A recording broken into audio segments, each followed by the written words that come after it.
Hi there, welcome back to the Millennial Minute. So today I want to share with you a networking tip. Now, this isn't your typical do your research, have an elevator pitch, follow up. All of those are really, really great tips for networking events. Today, however, I want to talk more specifically to those that may identify as an introvert. Now, maybe that's not you, but perhaps you know someone that's a bit more reflective, maybe a bit more reserved, has great self and social awareness, but maybe a little analytical, and prefers to recharge alone rather than in a large group. Know anyone like that? I can at least think of one person that is very much like that. And so oftentimes people that identify as an introvert, when it comes to networking events, they can kind of cause some anxiety. Have you ever, let's say, seen that event that has the mixer before the main event and timed your arrival just right?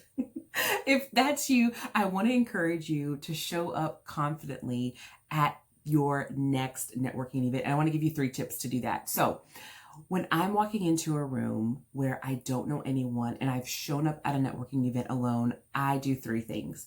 The first thing that I do is I look for the loner. Now, that may sound strange, but oftentimes when people go into networking events, they look for the people that they know, or they look for people with great influence that they want to know. That's not my strategy at all. I look for the person that's mirroring some of maybe my same energy, and maybe they showed up alone as well. And I walk up to them. And the second thing that I do is I lead with vulnerability. So I may say, "Hi, my name is Brittany. I came here alone, don't really know anyone, but I'm looking forward to meeting people.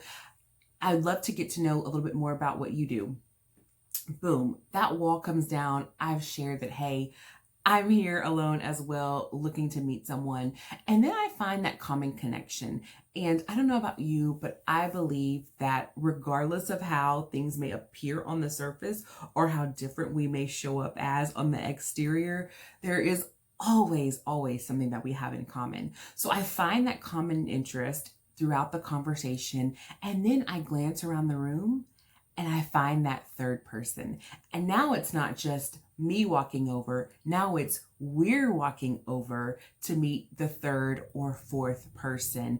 And that's when I do the third thing, which is I build a crowd. Now, I know that one may sound really strange, but it's such a helpful tip because it does 2 things. The first thing that does is obviously you're networking, right? You're meeting people, but I think even more importantly, you're adding value. You become a convener. You're connecting people with people in the same environment. And so I hope those tips were helpful. Let me know if you try that out, how it goes at your next networking event. And I actually had to employ some of those same tips just last week. So I had a fantastic opportunity to go to the National Sales Networking Conference and do voiceover work at the conference. I met so many amazing people and I wrote about it and some of the insights that I learned, sharing some pictures and even linking some video in my latest article. So make sure you go check that out and search the hashtag the Millennial Minute for more videos just like this. And until next time, let's thrive together.